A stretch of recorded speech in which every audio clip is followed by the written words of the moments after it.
Bom dia, boa tarde, boa noite, boa madrugada. Independente da hora que você está assistindo, seja bem-vindo. E comenta aí, de qual cidade você está vendo essa história? E se essa história apareceu para você, é porque ela merece ser ouvida. Então já se inscreve no canal para não perder mais nenhuma como essa. A terra vermelha grudava na sola da bota como uma promessa quebrada. Eu parava no meio da porteira e olhava os pastos vazios se estendendo até onde a vista alcançava, sentindo o calor de março queimar a nuca. Já fazia 3 anos que Conceição tinha ido embora, levada por um câncer teimoso que nem os médicos de Goiânia conseguiram domar. E ali eu estava, José Antônio dos Santos, 52 anos nas costas, sozinho numa fazenda que antes ecoava risadas e agora só conhecia o barulho do vento cortando o cerrado. O sol começava a baixar quando peguei o caminhão velho para ir até Cristalina buscar ração. Era sexta-feira, fim de março, e o calor do dia ainda latejava no asfalto rachado. Aquela estrada de terra batida entre minha propriedade e a cidade eu conhecia de cor. Cada buraco, cada curva, cada árvore torta que servia de marco. 23 anos morando ali, construindo tudo do zero com Conceição, vendo ela plantar flores no jardim da casa, ouvindo ela cantar enquanto preparava o almoço. Agora só restava o silêncio. O motor do F1000 roncava baixo, levantando uma nuvem de poeira que o vento jogava para os lados. Eu dirigia no automático, pensando em mais um dia igual aos outros. Levantar às 5, tratar do gado, consertar a cerca do pasto 3, pagar as contas na cidade. Voltar para casa, esquentar a comida, dormir vendo televisão no sofá, acordar às 5 de novo. 3 anos assim, foi quando vi algo estranho na estrada à frente. Um monte de roupa clara jogada no chão, uns 50 metros adiante. Pensei primeiro que fosse lixo. Às vezes, os caminhoneiros despejavam um saco de entulho por ali. Mas conforme me aproximava, a forma foi ficando mais definida. Não era lixo, era um corpo. Pisei no freio com força. O caminhão derrapou na terra solta, levantando mais poeira ainda. Meu coração disparou. Peguei a lanterna do painel e desci, deixando o motor ligado e os faróis acesos. A luz amarela cortava o fim de tarde e ali, caída de lado na beira da estrada, estava uma jovem. Vestido branco sujo de terra, cabelos loiros embaraçados, pele pálida, suja de poeira vermelha. Ela respirava. Ajoelhei ao lado dela e encostei a mão no pescoço. Pulso fraco, mas constante. Não tinha ferimentos visíveis, mas estava desacordada por completo. Não reagia quando eu balançava o ombro dela, nem quando falava mais alto. Era como se tivesse sido esquecida pelo mundo ali mesmo, largada feito um fardo. Moça, você está me ouvindo? Nada. Olhei em volta, procurando algum carro quebrado, algum sinal de acidente. Nada. A estrada estava vazia nos 2 sentidos, só o barulho dos grilos começando a cantar e o motor do meu caminhão em ponto morto. Não havia tempo para pensar muito. O sol já estava sumindo atrás dos morros e logo escureceria de vez. Eu não podia deixar ela ali. Qualquer coisa podia acontecer durante a noite. Javali, cobra ou pior ainda, gente ruim. A carreguei no colo até o caminhão. Era leve, feito uma boneca de pano. E quando a luz do painel bateu no rosto dela, vi que era bem nova. Uns 20 e poucos anos, talvez. Bonita, mesmo suja e com o cabelo desgrenhado.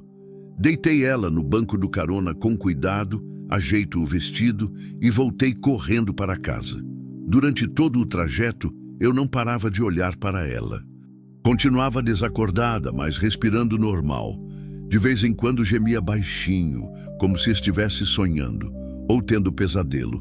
Chegando em casa, a carreguei para o quarto de hóspedes, o mesmo onde Conceição ficava quando estava muito doente para subir a escada. Troquei os lençóis, deitei a moça com jeito, tirei as sandálias dela e cobri com um cobertor leve. Deixei um copo d'água na mesinha de cabeceira e a porta entreaberta, caso ela acordasse assustada. Depois sentei na cozinha, tomando um café requentado e pensando no que tinha acontecido. Quem era aquela jovem? Como foi parar desmaiada na minha estrada? Por que estava sozinha, sem bolsa, sem documentos, sem nada além daquele vestido branco que parecia ter sido caro um dia? Lá pelas 2 da manhã, ouvi um barulho vindo do quarto. Levantei depressa e fui ver. Ela estava se mexendo na cama, virando a cabeça de um lado para o outro, acordando. Quando abri os olhos, foi como se um pedaço de céu tivesse caído na terra. Azuis, grandes, assustados. Me olharam sem entender nada. Calma, eu disse baixinho, ficando na porta para não assustar. Você está segura aqui? Ela tentou se sentar, mas a tontura bateu. Levou a mão na testa e fechou os olhos, respirando fundo. Onde eu estou? A voz saía fraca, rouca. Na minha casa, minha fazenda. Te encontrei desmaiada na estrada. Meu nome é José Antônio. Ela me olhou de novo, tentando focar. Depois olhou em volta, para o quarto simples, para as paredes de tijolo à vista, para o crucifixo pendurado acima da cama. Eu não lembro de nada. Disse isso sussurrando, como se tivesse medo das próprias palavras. Não lembra do seu nome? Ela balançou a cabeça e viu uma lágrima escorrer. Não lembro de nada. Não sei quem sou. Não sei como cheguei aqui. Fiquei ali parado, sem saber o que dizer. A moça estava perdida por dentro e por fora, e de alguma forma tinha caído na minha vida igual a chuva cai na terra seca. Não se preocupe com isso agora, falei por fim. O importante é que você está viva. Descansa. Amanhã a gente conversa melhor. Ela assentiu e se deitou de novo, mas antes de eu sair do quarto, falou mais uma coisa. Obrigada. Apenas isso, mas foi suficiente para mexer com algo dentro de mim que há 3 anos estava quieto. Fechei a porta devagar e fiquei andando pela casa até amanhecer, pensando em como uma pessoa pode aparecer do nada e mudar tudo sem fazer nada. Na manhã seguinte, quando o galo cantou e o sol nasceu pintando o cerrado de dourado, eu sabia que minha vida não seria mais a mesma. Ela acordou com o cheiro de café coado e bacon fritando. Eram quase 8 da manhã quando ouvi os primeiros ruídos vindo do quarto. Passos lentos no piso de cerâmica, a porta rangendo devagar.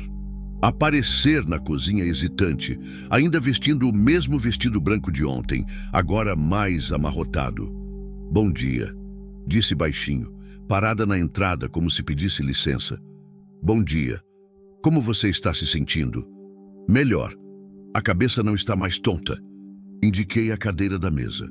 Ela sentou com cuidado, as mãos entrelaçadas no colo. À luz do dia, pude ver melhor o rosto dela. Era mesmo bonita, com traços delicados, mas havia algo nos olhos azuis. Uma sombra, uma marca que não vinha só da perda de memória.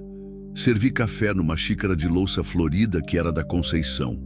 Botei açúcar, leite, um prato com pão de açúcar que eu mesmo tinha feito 2 dias antes. Ela comeu devagar, em silêncio, e eu respeitei esse tempo.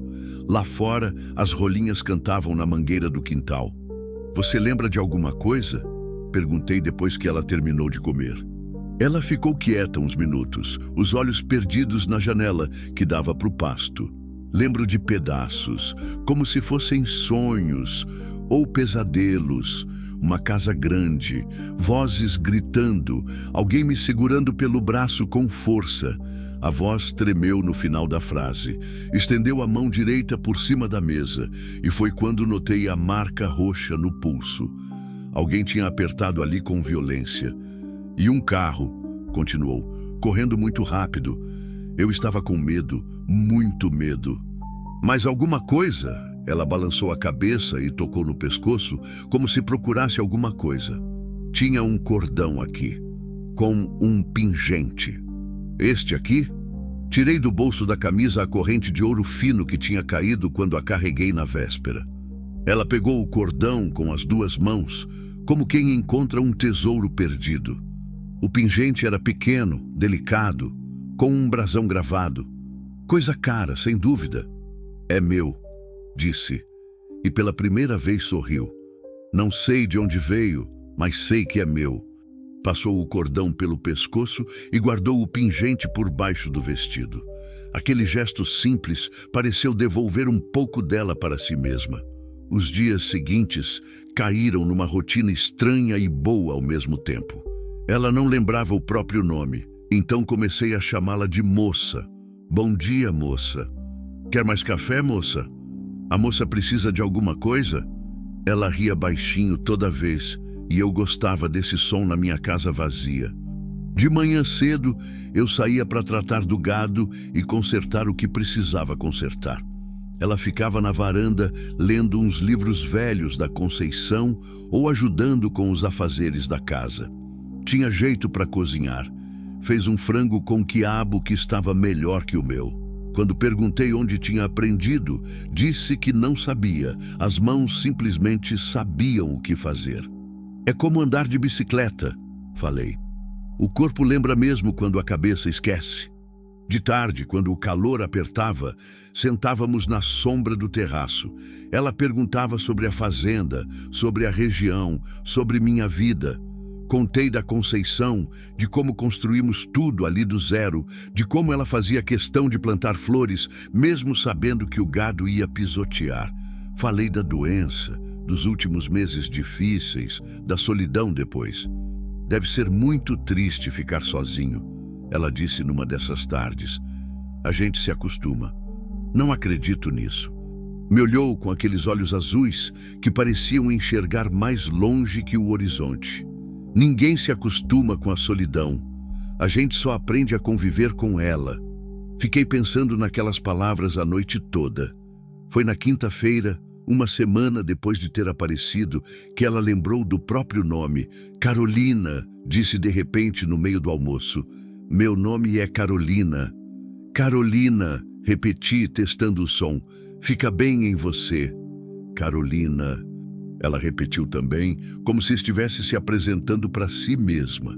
Naquela mesma tarde, mais memórias voltaram. Fragmentos soltos que ela ia juntando como pedaços de um quebra-cabeça.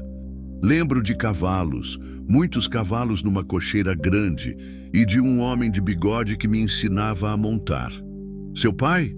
Não sei, talvez. Ele sorria muito. Me chamava de princesinha. A palavra saiu com carinho e tristeza ao mesmo tempo. E lembro de uma mulher gritando, sempre gritando. Com outros homens ao telefone comigo. Estava sempre brava com alguma coisa. Sua mãe? Acho que sim. Ela usava muitas joias, anéis, colares, pulseiras e perfume forte. Sempre perfume forte. Na sexta-feira, Carolina ajudou a estender a roupa no varal depois da chuva da tarde. O calor tinha baixado um pouco e havia um cheiro de terra molhada no ar que fazia bem ao coração. Foi quando ela parou de repente, com uma peça de roupa na mão, olhando fixo para o horizonte. José Antônio. Eu acho que sei de onde venho. Larguei as pregas de roupa e prestei atenção. Lembro de uma casa muito grande, branca, com colunas na frente, e jardins, muitos jardins, e dinheiro, muito dinheiro. A voz dela mudou. Ficou mais baixa, como se tivesse medo de quem pudesse estar ouvindo. Minha família tem muito dinheiro, mais do que deveria ter. O que quer dizer com isso? Ela me olhou e pela primeira vez desde que chegara, vi medo de verdade nos olhos azuis. Eu não sei explicar direito, mas lembro de vozes sussurrando à noite, de papéis escondidos, de meu pai falando coisas ao telefone que não eram certas. O vento balançou as roupas no varal e um calafrio subiu pelas minhas costas. Carolina, você acha que alguém pode estar procurando por você? Ela demorou para responder. Quando falou, foi quase sussurrando. Sim, e tenho medo do que vão fazer quando me encontrarem. Naquela noite, nenhum dos dois conseguiu dormir direito. Eu ficava olhando pela janela, atento a qualquer barulho diferente. e ela ficou na cozinha até bem tarde, mexendo no pingente do cordão e tentando juntar as peças da própria vida. Foi quando entendemos que sua chegada não tinha sido um acaso e que a tempestade estava só começando. O domingo amanheceu pesado, com nuvens carregadas se formando desde cedo. Carolina estava mais quieta que o normal, mexendo pouco na comida, olhando sempre pela janela como se esperasse alguma coisa ruim. Eu não forcei conversa. Já tinha aprendido que ela falava quando estava pronta. Foi quando terminávamos o almoço que ela disse: José Antônio, preciso te contar uma coisa. Lembrei de mais coisas na noite passada. Empurrei o prato para o lado e prestei atenção. Meu sobrenome é Andrade, Carolina Andrade. Minha família... Ela parou, respirou fundo. Minha família é dona da Andrade Filhos. Você conhece? Conhecia sim. Todo mundo no interior de Goiás conhecia. Uma das maiores empresas de agronegócios do Centro-Oeste. Fazendas, frigoríficos, exportação, muito dinheiro, muito poder. Então você é herdeira. A única filha do Coronel Andrade. A palavra coronel saiu com um gosto amargo na boca dela. Mas não é só isso, continuou. Lembrei porque fugi, porque estava naquela estrada. Carolina se levantou e começou a andar pela cozinha, nervosa. Descobri coisas, documentos, planilhas. Meu pai e meus tios fazem negócios sujos, muito sujos. Desviam dinheiro público, compram políticos, falsificam documentos de terra. Tem gente que perdeu propriedade por causa deles. Famílias inteiras que ficaram sem nada. Senti um aperto no peito. Conhecia histórias assim. Pequenos fazendeiros que de uma hora para outra descobriam que suas terras não eram mais deles. Sempre achei que era coisa de cartório mal feito, burocracia. Nunca pensei que pudesse ser crime organizado. E você decidiu fazer o quê? Copiei tudo. Peguei os arquivos, as planilhas, os contratos falsos. Queria levar para a polícia, para a imprensa. Queria que todo mundo soubesse. E eles descobriram? Carolina parou de andar e me olhou. Meu próprio primo me entregou, Eduardo. Ele me viu mexendo nos documentos do escritório e contou para o meu pai. Na mesma noite, tentaram me trancar no quarto. Disseram que eu estava confusa, que precisava de tratamento médico. A voz dela começou a tremer. Consegui fugir pela madrugada. Peguei meu carro e saí dirigindo. Eles vieram atrás, me perseguiram por horas. Eu estava desesperada, José Antônio, dirigindo que nem louca, sem saber para onde ir. E o que aconteceu? Lembro de uma batida. Acho que bati o carro numa árvore ou num poste. Depois, nada. Acordo aqui com você. Fiquei pensando. Se fosse verdade o que ela estava contando, Carolina não era só uma moça perdida. Era uma fugitiva. E se a família Andrade fosse mesmo do jeito que ela descreveu, não iam parar até encontrá-la. Você ainda tem esses documentos? Perguntei. Não sei. Estavam numa pasta na bolsa. Não sei o que aconteceu com a bolsa depois do acidente. Naquela tarde, resolvemos ir até o local onde a encontrei. Talvez conseguíssemos achar algum vestígio do carro, da bolsa, alguma coisa. Carolina ficou nervosa, mas sabia que precisávamos tentar. O caminhão levantou poeira na estrada de terra. O céu continuava fechado, ameaçando chuva. Quando chegamos no lugar não havia mais nada, nem sinal de acidente, nem destroço, nada. Alguém tinha limpo tudo. Eles estiveram aqui, Carolina disse, a voz quase inaudível. Levaram o carro, levaram tudo. Foi quando ouvimos o ronco de um motor se aproximando. Um Hilux preta, vidros escuros, vinha devagar pela estrada. Meu estômago revirou. Aquele não era carro de fazendeiro, era carro de quem tinha outros tipos de negócio. É eles, Carolina sussurrou, agarrando meu braço. José Antônio, é eles. Não pensei duas vezes. Pisamos no acelerador e saímos de lá. A Hilux veio atrás, mas meu F1000 velho conhecia aquelas estradas melhor que qualquer carro novo. Cortei por dentro de um pasto, passei por baixo de uma porteira que eles não conheciam e conseguimos despistá-los. Chegamos em casa com o coração aos pulos. Tranquei as portas, fechei as janelas, peguei a espingarda do armário. Carolina sentou no sofá da sala, abraçando as próprias pernas. Eles me acharam, repetiu várias vezes. Eles me acharam. Calma. Tentei tranquilizá-la, mas minha própria voz estava alterada. Você está segura aqui. Enquanto estiver comigo, ninguém vai te fazer mal. Ela me olhou com aqueles olhos azuis, cheios de lágrimas. Você não entende, José Antônio. Essa gente não brinca. Eles matam quem atrapalha os negócios deles. E eu sei demais. A chuva começou a cair lá fora. Grossa, forte, batendo no telhado de zinco como pedradas. O som costumava me acalmar, mas naquela tarde só aumentava minha angústia. E se a gente fosse embora? Sugeri. Para longe daqui. Para outro estado. Para onde? Eles têm dinheiro, José Antônio. Têm contatos em todo lugar. Não adianta fugir. Eles vão me achar em qualquer lugar. Carolina se levantou do sofá e foi até a janela, mesmo com as cortinas fechadas. A não ser... Ela parou no meio da frase. A não ser o quê? A não ser que eu consiga provar tudo o que sei. Se eu conseguir provar os crimes deles, quem vai estar em perigo são eles, não eu. Mas você disse que perdeu os documentos. Carolina virou para mim com uma expressão diferente. Pela primeira vez desde que a conheci, vi determinação nos olhos dela. Lembrei de uma coisa importante. Meu pai sempre foi paranoico. Ele guarda cópias de tudo escondidas na fazenda velha da família. Uma propriedade abandonada que fica perto de Pirenópolis. Se conseguirmos chegar lá, um trovão cortou o céu lá fora. A luz da casa piscou e voltou. Carolina, isso pode ser muito perigoso. Mais perigoso que ficar aqui esperando eles voltarem? Ela tinha razão. Se ficássemos parados, era questão de tempo até eles descobrirem onde ela estava.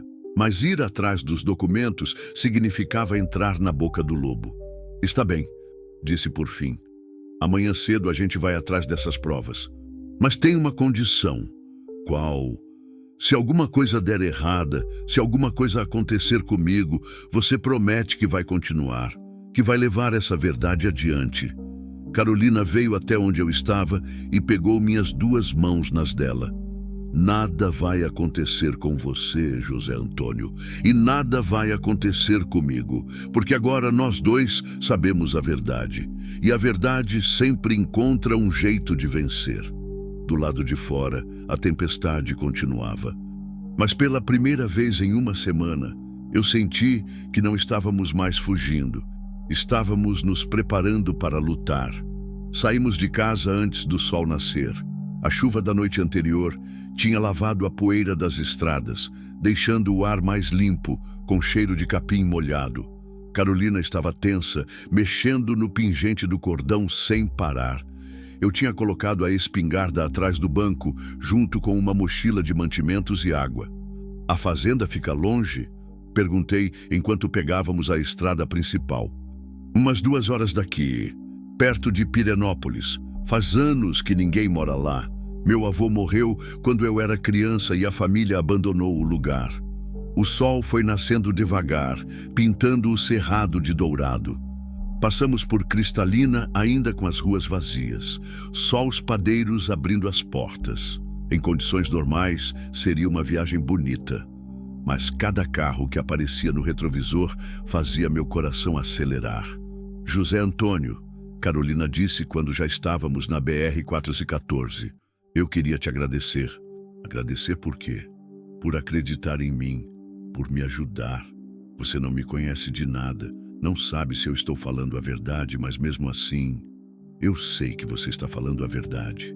Como sabe? Pensei um pouco antes de responder. 3 anos sozinho ensinam a gente a reconhecer sinceridade. E além do mais, você podia ter ido embora a qualquer momento dessa semana. Podia ter sumido na calada da noite, mas ficou. Ela sorriu pela primeira vez naquela manhã. Sabia que você ia falar isso. Como assim? Porque você é uma pessoa boa, José Antônio, do tipo que está sumindo no mundo. Continuamos viajando em silêncio, cada um perdido nos próprios pensamentos. A paisagem mudava conforme nos aproximávamos de Pirenópolis. Mais morros, mais mata, menos pasto. Carolina foi ficando mais nervosa. "Está ali", disse apontando para uma estrada de terra que saía da rodovia. 2 quilômetros por essa estrada. A entrada da fazenda abandonada estava marcada por um portão de ferro enferrujado, com o brasão da família Andrade ainda visível numa placa descascada. As porteiras estavam abertas, as dobradiças gemendo com o vento. Mato alto dos 2 lados da estrada de acesso.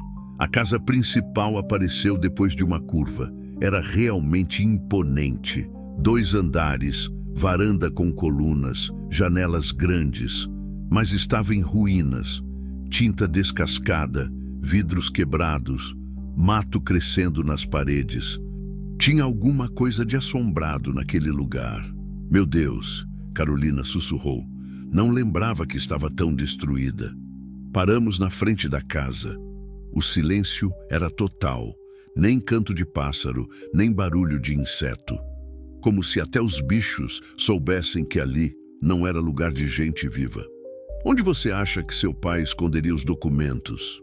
Tinha um escritório no andar de cima e uma sala secreta atrás da biblioteca. Ele achava que ninguém sabia, mas eu descobri quando era criança. Descemos do caminhão devagar. Peguei a espingarda e a mochila. Carolina respirou fundo antes de subir os degraus da varanda. A porta principal estava entreaberta, rangendo com a brisa. Por dentro, a casa era ainda mais deprimente. Móveis cobertos de poeira, cortinas apodrecidas, papel de parede descascando. Nossos passos ecoavam no assoalho de madeira, alguns tábuas soltas gemendo sob nosso peso, cheiro de mofo e abandono. "A escada é por aqui", Carolina disse, apontando para uma escadaria de madeira nobre que subia elegante para o 2º andar. Subimos com cuidado. Alguns degraus estavam moles, quase podres. No andar de cima, havia um corredor comprido com várias portas. Carolina foi direto para a última porta à direita. O escritório do papai. A sala era grande, com uma mesa pesada de madeira escura no centro e estantes vazias nas paredes. Atrás da mesa, uma janela empoeirada dava vista para os pastos abandonados. Mas o que chamou minha atenção foi a parede do fundo, totalmente coberta por uma estante de livros, ainda com alguns volumes. "A sala secreta fica atrás desta estante", Carolina explicou. "Tem um mecanismo escondido." Ela foi correndo as mãos pelos livros, procurando alguma coisa. Quando puxou um volume grosso de direito civil, ouvimos um clique mecânico. A estante inteira se moveu, revelando uma porta estreita. "Achei." Do outro lado da porta havia uma sala pequena e escura. Peguei a lanterna da mochila e acendi. Arquivos de metal, cofre, mesa cheia de papéis e no chão várias caixas de documentos. "Meu Deus", Carolina sussurrou. "Tem muito mais coisa aqui do que eu imaginava." Começamos a abrir as caixas. Contratos, planilhas, fotografias, gravações em CD. Uma documentação completa de décadas de crimes. Suborno de juízes, falsificação de títulos de propriedade, assassinatos encomendados, desvio de verbas públicas. Era muito pior do que Carolina tinha imaginado. "Eles não são só ladrões", ela disse, voz tremendo. "São assassinos." Encontrei uma pasta separada com fotos e nomes. "Pessoas eliminadas" estava escrito na capa. Meu sangue gelou. "Carolina, a gente precisa sair daqui. Agora." "Ainda não. Preciso achar." Foi quando ouvimos o barulho de carro se aproximando. Corri até a janela do escritório. 2 Hilux pretas subindo a estrada de acesso. Vinham devagar, como se soubessem exatamente onde estávamos. "Eles nos acharam", falei tentando manter a calma. Carolina estava enchendo uma mochila com os documentos mais importantes. Como eles sabiam que estávamos aqui? "Devem ter posto algum tipo de rastreamento no seu carro", pensei alto. "Ou alguém nos viu na estrada." Os carros pararam em frente à casa. Ouvi portas batendo e vozes baixas. Pelo menos 4 homens. Tem alguma saída pelos fundos? Perguntei. Tem uma escada de serviço que desce para a cozinha. De lá, a gente consegue chegar no quintal. Então vamos. Carolina terminou de guardar os papéis na mochila. Saímos da sala secreta, fechamos a estante-porta e fomos em direção aos fundos da casa. Do andar de baixo, ouvi vozes se aproximando. "Carolina!" gritou um homem. "Sabemos que você está aí. Não adianta se esconder." A voz era áspera, ameaçadora. "Venha com a gente por bem. Não queremos machucar ninguém." Carolina me olhou com terror nos olhos. Sussurrou. "É o Eduardo, meu primo." Chegamos à escada de serviço. Era mais estreita e íngreme que a principal, mas parecia firme. Descemos o mais silencioso possível. A cozinha da casa estava destruída, pia quebrada, fogão enferrujado, janelas sem vidro. Pela janela dos fundos, vi o quintal coberto de mato. Além dele, uma cerca de arame e depois mata fechada. Se conseguíssemos chegar até lá... "Carolina!" A voz do primo ecoou pela casa. "Última chance, ou você vem ou vamos ter que ir buscar." Ouvi passos subindo a escada principal. Logo eles descobririam o escritório, a sala secreta. E depois viriam atrás da gente. "Vamos!" sussurrei. Saímos da cozinha e corremos pelo quintal. O mato alto nos protegia um pouco, mas o terreno estava irregular, cheio de buracos e pedras. Carolina tropeçou 2 vezes, mas continuou correndo. Chegamos à cerca. Levantei o arame para ela passar por baixo. Foi quando ouvi o grito vindo da casa. "Eles fugiram! Procurem nos fundos!" Entramos na mata correndo. Galhos cortavam nossa pele, espinhos rasgavam a roupa, mas não paramos. Atrás de nós, ouvi as vozes dos homens se aproximando, se espalhando pela mata. Depois de uns 15 minutos correndo, paramos para respirar atrás de um pé de pequi grande. Carolina estava ofegante, suada, mas ainda agarrava firme a mochila com os documentos. "Você está bem?" perguntei baixinho. Ela assentiu com a cabeça. "E agora?" sussurrou. Olhei em volta. Estávamos no meio de uma mata cerrada, sem saber direito onde ficava a estrada. Os homens continuavam procurando, mas pareciam ter perdido nosso rastro. "Agora a gente espera anoitecer e volta para buscar o caminhão", falei. "Com esses documentos, eles são os que vão ter que fugir." Carolina sorriu no meio das lágrimas e da sujeira. "Conseguimos, José Antônio. Conseguimos." Mas enquanto falava, ouvi um galho se quebrando bem perto de nós. Muito perto. Alguém estava chegando. Ficamos imóveis atrás do pequi. Carolina segurava a mochila contra o peito, os olhos arregalados de medo. Eu apertava na espingarda, tentando calcular de que direção vinha o barulho. Outro galho se quebrou, mais próximo. Fiz sinal para Carolina ficar quieta. Respiração suspensa, suor escorrendo mesmo com a sombra fresca da mata. O coração batendo tão forte que tinha certeza de que qualquer um podia ouvir. Foi quando uma voz sussurrou bem perto. "Psiu." Virei a cabeça devagar. Entre as folhas, vi o rosto de um menino. Não podia ter mais que 12 anos. Magro, pele queimada de sol, roupa remendada. Nos olhou com curiosidade, sem medo. "Vocês estão fugindo dos homens da cidade?" perguntou baixinho. Olhei para Carolina. Ela assentiu com a cabeça. "Estamos." Respondi no mesmo tom baixo. "Então, venham comigo. Conheço um lugar onde eles nunca vão achar." O menino se chamava Davi. Morava numa casinha de pau a pique com a avó, do outro lado da mata. A velha dona Benedita nos recebeu sem fazer perguntas, como se fugitivo batendo na porta dela fosse coisa normal. "Sentam aí", disse, indicando uns bancos de madeira em volta de uma mesa simples. "Devem estar com fome." Serviu café forte e pão de milho ainda morno. Carolina comeu com vontade. Era a primeira comida gostosa que provava desde a manhã. Eu ficava de olho na porta, ainda tenso. Esses homens, Dona Benedita disse, enquanto remexia uma panela no fogão a lenha, já andaram incomodando por aqui antes, procurando gente, fazendo ameaça, gente ruim. A senhora os conhece? Não de nome, mas sei de onde vem, da família que manda nesta região toda, os Andrade. Carolina engasgou com o café. A senhora conhece os Andrade? Perguntei. Conheço mais do que deveria, Dona Benedita respondeu, virando para nós com o rosto marcado pela amargura. Essa terra onde vocês estão pisando era da minha família. 3 gerações plantando aqui, até que um dia apareceu um papel dizendo que não era mais nossa. Como assim? Falsificaram documento, compraram juiz, nos expulsaram da nossa própria terra. Meu marido morreu do coração de tanto desgosto. Só sobrou esse pedacinho aqui, que eles acharam pequeno demais para se incomodar. Carolina baixou a cabeça. As mãos tremiam segurando a xícara. Quantas famílias, ela sussurrou. Quantas famílias eles destruíram. Muitas, minha filha. Muitas. Quando anoiteceu, Davi nos guiou de volta até onde estava meu caminhão.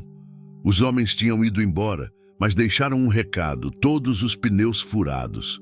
Filhos da mãe. Resmunguei, vendo o estrago. E agora? Carolina perguntou. Agora a gente improvisa. Dona Benedita tinha um Fusca velho guardado num galpão. Não funcionava há 2 anos, mas Davi garantiu que sabia consertar. Meu avô me ensinou a mexer em motor antes de morrer. O menino explicou enquanto mexia no carburador com uma lanterna na boca. 2 horas depois, o carro estava funcionando. Fraco, engasgando, mas funcionando. Dona Benedita não quis aceitar dinheiro. Só me prometam uma coisa, ela disse. Se conseguirem derrubar essa gente, lembrem das famílias que eles prejudicaram. Lembrem que justiça não é só castigar quem fez mal. É também reparar o que foi quebrado. Partimos de madrugada. Carolina dirigia. Ela conhecia melhor as estradas da região. Eu ia no banco do carona com a mochila de documentos no colo, planejando nossos próximos passos. Para onde vamos? Goiânia. Tenho um contato lá, jornalista investigativo. Se alguém pode ajudar a expor tudo isso, é ele. O Fusca subia as ladeiras gemendo, mas não nos deixou na mão. Quando chegamos na capital, o sol já estava alto. A cidade grande me deixava nervoso, muito movimento, muito barulho, muita gente. Mas Carolina parecia mais confiante ali. O jornalista se chamava Ricardo Moraes. Trabalhava num jornal pequeno, mas respeitado. Quando viu os documentos que tínhamos trazido, os olhos dele brilharam. Isso aqui é dinamite pura, disse, folheando as planilhas. Com essas provas, a gente derruba o império inteiro. Quanto tempo precisa para publicar? 2 dias. Preciso confirmar algumas informações, preparar a matéria com cuidado. Mas em 2 dias, isso está na primeira página. Saímos do jornal mais aliviados. Finalmente tínhamos conseguido. Os criminosos iam ser expostos. A verdade ia vencer. Foi quando estávamos voltando para o Fusca que percebemos. Estávamos sendo seguidos. Uma Hilux preta, a mesma da fazenda. Como eles souberam? Carolina sussurrou. Devem ter nos vigiado o tempo todo. A perseguição pelas ruas de Goiânia foi um pesadelo. O Fusca velho não tinha potência para competir com a Hilux, mas eu conhecia alguns trucos de quem morava no interior. Cortamos por ruelas, entramos em contramão, nos escondemos num estacionamento de supermercado. Mas eles eram persistentes. Carolina, falei quando conseguimos uma folga. Tem algum lugar em Goiânia onde você possa ficar escondida? Algum amigo? Algum parente? Tinha uma amiga do colégio, Marina. Mora num apartamento perto da universidade. Mas não sei se... Vamos tentar. Marina nos recebeu assustada, mas solidária. Ajudou Carolina a se esconder no apartamento enquanto eu ia resolver outras coisas. Precisávamos ganhar tempo até a matéria sair no jornal. Mas quando voltei ao apartamento no final da tarde, encontrei a porta arrombada. Marina estava sentada no sofá, chorando, sozinha. Eles levaram ela, disse entre soluços. Chegaram 3 homens, disseram que se eu contasse alguma coisa para alguém, iam voltar para me matar. Meu mundo desabou. Depois de tudo que havíamos passado, depois de conseguir as provas, eles tinham levado Carolina. Disseram mais alguma coisa? Falaram onde iam levar? Só uma coisa. Marina respondeu, ainda tremendo. Disseram que se você quiser vê-la viva, tem que ir sozinho no depósito da BR-153. Sem polícia, sem ninguém. 00:30 em ponto. Olhei o relógio. Eram 7 da noite. 5 horas para decidir se ia entrar numa armadilha óbvia ou deixar Carolina morrer. Não era decisão difícil de tomar. Às 11:30 da noite, eu estava dirigindo o Fusca pela BR-153, com a espingarda no banco do carona e o coração apertado de medo. Não medo de morrer. Depois dos últimos dias, isso tinha se tornado uma possibilidade real demais para assustar. Medo de não conseguir salvar Carolina. Medo de ter falhado com ela, igual falhei com Conceição quando não consegui salvá-la do câncer. O depósito ficava numa área industrial isolada. Quando cheguei lá, vi as Hilux pretas estacionadas. Luzes acesas dentro do galpão. Era a boca do lobo, mas era onde Carolina estava. Respirei fundo, peguei a espingarda e caminhei em direção à porta do depósito. O que eu ia encontrar do outro lado mudaria tudo para sempre. O depósito cheirava a óleo diesel e ferro enferrujado. Luzes fluorescentes piscavam no teto alto, criando sombras que dançavam pelas paredes de concreto. Meus passos ecoavam no chão de cimento enquanto eu caminhava devagar para dentro do galpão, a espingarda firme nas mãos. No fundo do depósito vi Carolina. Estava amarrada numa cadeira, a cabeça baixa, cabelos loiros caindo sobre o rosto. Viva, mas imóvel. Ao lado dela, 3 homens de terno. E na frente de todos, um homem mais velho, elegante, de bigode grisalho bem aparado. José Antônio dos Santos, ele disse com voz calma, quase cordial. Finalmente nos conhecemos. Sou o Coronel Andrade, o pai dela. Apontou para Carolina sem tirar os olhos de mim. Solte ela, falei, mantendo a arma apontada na direção deles. Claro, claro. Mas antes, vamos conversar como homens civilizados. O coronel acendeu um charuto caro, baforando a fumaça para o alto. Você sabe quem eu sou, José Antônio? Sabe o que eu construí nesta região? Empregos, desenvolvimento, progresso. Tiro famílias da miséria, movimento a economia, pago impostos. Sei também como você fez tudo isso, respondi. Com terra roubada, dinheiro sujo, gente morta. Ele riu baixinho. Moralismo de quem nunca teve que tomar decisão difícil. Você acha que desenvolvimento vem como? Com oração e boa vontade? Carolina, chamei. Você está bem? Ela levantou a cabeça devagar. Tinha um corte no lábio e o olho esquerdo roxo, mas estava consciente. José Antônio, sussurrou. Você não devia ter vindo. Claro que devia. O coronel jogou o charuto no chão e pisou em cima. Que romântico, disse com deboche. Mas vamos ao que interessa. Vocês têm documentos que me pertencem. Eu quero de volta. Não tenho documento nenhum. Não minta para mim, rapaz. Sei que vocês estiveram na fazenda velha. Sei que pegaram os arquivos. E sei que entregaram para aquele jornalista idiota. Meu sangue gelou. Como ele sabia de Ricardo? O jornalista? O coronel continuou, vendo minha expressão. Ah, sim, Ricardo Moraes. Excelente profissional. Pena que sofreu um acidente de carro há algumas horas. Você... Eu não fiz nada. Acidente acontece, José Antônio, principalmente com quem não presta atenção no trânsito. A raiva subiu como fogo dentro de mim. Ricardo era um homem bom, honesto, tinha família, filhos. Assassino, falei entre dentes. Pragmático, ele corrigiu. E agora vamos resolver nosso problema. Você me entrega os originais dos documentos e todo mundo vai embora feliz. E se eu não entregar? O coronel fez um sinal para um dos capangas. O homem puxou uma pistola e encostou na cabeça de Carolina. Acho que você é inteligente demais para precisar de explicação. Carolina me olhou.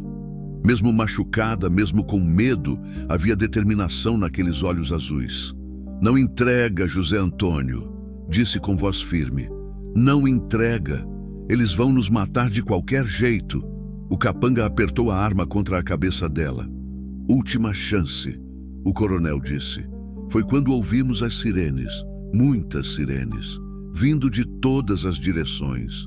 O coronel franziu a testa, irritado. Que porra é essa? Um dos homens correu até a janela. Chefe, tem polícia cercando o depósito. Muito polícia. Imprensa também. Como assim, imprensa? Carros da TV, jornalistas. Tem uma multidão lá fora. O coronel me olhou com ódio. Você trouxe a polícia. Eu não trouxe ninguém. Foi quando Carolina sorriu.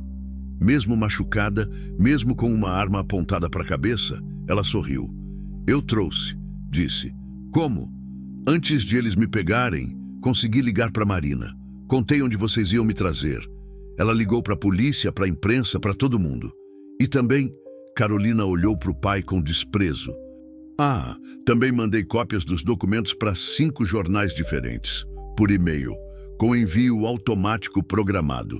Se eu não cancelasse até meia-noite, os arquivos seriam enviados sozinhos. O coronel olhou o relógio. 00:15. Os e-mails já foram enviados, papai. Todo mundo já sabe de tudo. A porta do depósito se abriu com estrondo. Policiais armados entraram correndo, gritando ordens. Refletores de câmeras iluminaram tudo. Repórteres falando ao mesmo tempo. O capanga que estava com a arma na cabeça de Carolina hesitou por um segundo. Foi tempo suficiente. Corri até ele e acertei um coronhada que o jogou longe. Carolina se jogou da cadeira, ainda amarrada, mas fora da linha de tiro. Os outros homens tentaram reagir, mas já havia policial demais. Em poucos minutos todos estavam presos, inclusive o coronel Andrade, que olhava tudo com a expressão de quem não acreditava no que estava acontecendo. Como? Ele sussurrou quando passou por mim algemado. Mas como uma menina idiota conseguiu... Ela não é idiota, respondi, e não está sozinha. 2 semanas depois, eu estava sentado na varanda de casa, tomando café da tarde e lendo o jornal. A história tinha virado notícia nacional. Império do crime desmorona no Centro-Oeste. Herdeira denuncia esquema familiar. Coronel Andrade preso por formação de quadrilha. Carolina apareceu na porta da cozinha com 2 xícaras na mão. Chá de camomila, disse, sentando do meu lado. Para acalmar. Ah, preciso acalmar? Você tem cara de quem não dorme direito há 15 dias. Era verdade. Mesmo com tudo resolvido, mesmo sabendo que os criminosos estavam presos, eu ainda acordava no meio da noite pensando no que podia ter dado errado. E agora? Perguntei. Como assim agora? O que você vai fazer da vida? Tem uma herança esperando. Fazendas, empresas. Depois que a justiça liberar, você vai ser muito rica. Carolina riu e apontou para os pastos da minha fazenda. Você acha que eu quero ser rica, José Antônio? Depois de tudo que vi? Depois de conhecer Dona Benedita, Marina, você? Então o que você quer? Quero ficar aqui, plantar alguma coisa, criar alguma coisa, ajudar a consertar o que minha família quebrou. Ela pegou minha mão. Quero ficar com você, se você quiser. Olhei para aquela mulher que tinha chegado na minha vida como um milagre perdido na estrada. Carolina não era mais a jovem assustada e sem memória que eu encontrara há 1 mês. Era alguém que tinha enfrentado o próprio medo, a própria família, o próprio passado. Era alguém que escolheu o lado certo, mesmo sabendo o preço. Conceição sempre dizia uma coisa, falei por fim. O que ela dizia? Que a gente não escolhe as pessoas que aparecem na nossa vida. mas escolhe se vai deixar elas transformarem a gente ou não. E eu transformei você? Olhei em volta. A fazenda continuava a mesma. Os mesmos pastos, as mesmas árvores, a mesma casa. Mas eu não era mais o homem solitário que dirigia pela estrada só porque não tinha outro lugar para ir. Agora eu tinha um motivo para acordar de manhã. Tinha alguém para proteger, para conversar, para dividir o peso dos dias. Transformou tudo, respondi. Carolina encostou a cabeça no meu ombro. A dona Benedita ligou ontem. Disse que um advogado apareceu lá, falando que ela vai recuperar as terras da família. Que com os documentos que encontramos, vão anular a venda falsa. E o Davi vai poder estudar numa escola de verdade. A Marina arranjou uma bolsa para ele numa escola técnica em Pirenópolis. Ficamos ali em silêncio, vendo o sol baixar atrás dos morros. O gado pastava tranquilo. Os grilos começavam a cantar. Cheiro de capim e terra molhada. Tinha chovido de tarde. José Antônio? Fala. Obrigada por ter me encontrado naquela estrada. Obrigado por ter aparecido nela. Naquela noite, deitado na cama, eu pensei em como é misteriosa a vida. 3 anos sozinho, achando que minha história tinha acabado junto com a Conceição. E de repente, uma jovem perdida muda tudo. Me ensina que coragem não é não ter medo. É fazer o que é certo mesmo com medo. Me ensina que solidão não é estar sozinho. É não ter ninguém por quem vale a pena lutar. Lá fora, Carolina estava no quintal, regando as mudas de flores que tinha plantado onde antes Conceição plantava as dela. O ciclo da vida continuando. A esperança brotando de novo na terra que parecia cansada demais para produzir qualquer coisa. Na manhã seguinte, acordei com cheiro de café coado e som de risada vinda da cozinha. Não era mais o silêncio pesado dos últimos 3 anos. Era a vida acontecendo de novo. E enquanto caminhava em direção ao som da risada, pensei numa coisa que Conceição sempre falava, mas que eu só agora entendia de verdade. A gente não perde as pessoas que ama. A gente carrega elas para frente, junto com tudo de bom que elas plantaram na nossa história. Abri a porta da cozinha e vi Carolina cantarolando baixinho enquanto mexia os ovos na frigideira. Ela virou para mim e sorriu. Bom dia, José Antônio. Bom dia, Carolina. E naquelas 4 palavras simples estava contido tudo o que importava. A gratidão por estar vivo, por ter encontrado alguém para dividir os dias, por ter aprendido que mesmo depois da tempestade mais forte, sempre pode nascer um novo amanhecer. Sentamos para tomar café juntos, planejando o dia, planejando a vida. Lá fora, a terra vermelha esperava para ser trabalhada, os pastos esperavam para ser cuidados e o futuro esperava para ser construído. Eu não era mais o homem solitário da estrada empoeirada. Era alguém que tinha aprendido a mais importante de todas as lições, que o amor sempre encontra um jeito de florescer, mesmo e principalmente quando tudo parece perdido. Porque às vezes a salvação chega quando menos esperamos, vestida de vestido branco, sujo de terra, perdida numa estrada qualquer, precisando apenas de alguém que estenda a mão e diga as palavras mais simples e mais poderosas do mundo. Você está segura aqui. A coragem não é a ausência do medo, mas a decisão de que algo é mais importante que o próprio medo. Assim como José Antônio na história que acabamos de construir, ele tinha medo, mas sua compaixão por Carolina e sua determinação em fazer o certo foram mais fortes. Às vezes, nossa maior força vem exatamente dos momentos em que nos sentimos mais vulneráveis.